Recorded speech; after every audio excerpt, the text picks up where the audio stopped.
राहुल राणा। और बुलेटिन की शुरुआत करते हैं जालौन से आ रही इस खबर के साथ, जहां कैबिनेट मंत्री संजय निषाद जालौन में पहुंचे थे और 24 को लेकर संजय निषाद ने बयान दिया है।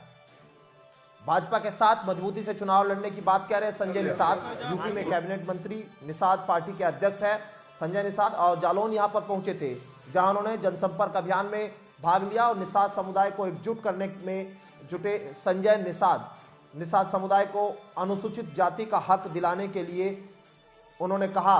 और 2024 के लोकसभा चुनाव से पहले ये तमाम राजनीतिक दल है वो अपनी जनसभाएं कर रहे हैं, अपने वोटरों को एक जगह इकट्ठा करने में लगे हुए हैं। यही जालौन में कार्यक्रम यहाँ पर जो रखा गया था, इसमें संजय निषाद ने कहा कि समाज को जगाने का वो प्रयास कर रहे हैं और निषाद समाज को अनुसूचित जाति में लाकर उनको हक दिलाने का प्रयास कर रहे हैं। 24 से पहले अब तमाम राजनीतिक दल अपनी अपनी पार्टियों को जिस तरह से लुभाने की कोशिश कर रही है, इसमें यहाँ संजय निषाद भी अपने समाज के लोगों के अंदर जागरूकता फैलाने की बात कर रहे हैं। 24 में भाजपा के साथ मजबूती से चुनाव लड़ने की बात वो कर रहे हैं। पीएम मोदी की उन्होंने गुणगान किया और यहाँ साफ तौर पर एनडीए गठबंधन में जिस तरह से संजय निषाद की भूमिका है उसको लेकर कहा जा सकता है कि संजय निषाद अब पूरी तरह से एनडीए में 2024 के लोकसभा चुनाव में यहां ताल ठोकेंगे। क्या उद्देश्य है जनपद आने का? जालौन जिला एक ऐतिहासिक जिला है और यहाँ हमारे कार्यकर्ता हैं 2010 से लगातार काम कर रहे हैं।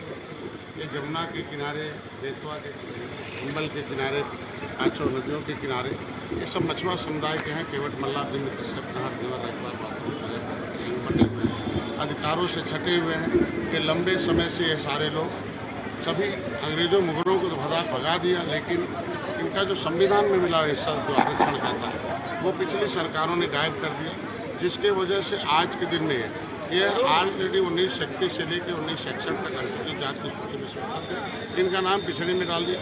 जो ये जानते हैं वो सही नहीं है, जो सही वो जानते नहीं हैं। इनका वोट लेकर सपा बसपा कांग्रेस ने वो तो हीरो हो गए, इन्हें जीरो बना दिया।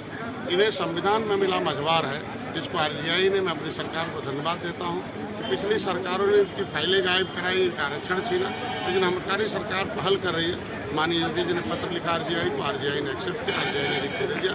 नहीं, केवट मल्ला मझवार हैं, अनुसूचित जाति सरकार है, इनकी गिनती 1961 में 1961 में। अब हमारा जो चूँकि यह जो कार्यक्रम है वो इस मुद्दे के लिए है कि हम एक बाप के 5 बेटे हम सबका बराबर हिस्सा होता है। संविधान में अनुसूचित जाति की सूची मतलब निचले पावदान पर रहने की वजह से इनको विकास की मुख्य धारा में लाने के लिए लोकसभा, विधानसभा, विधान परिषद प्रधान से प्रमुख सुरक्षित है।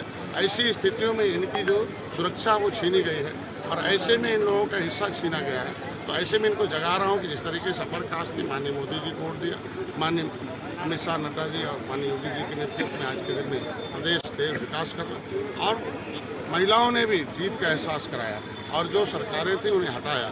तो निषाद समुदाय इकट्ठा हो रहा धीरे धीरे और मोदी जी को जीत का एहसास करा रहा है। 2014 में, 2019 में आए, 2022 जीते, 2023 जीता, 2024 में भी जिताएंगे। और इनका जो आरक्षण का मुद्दा है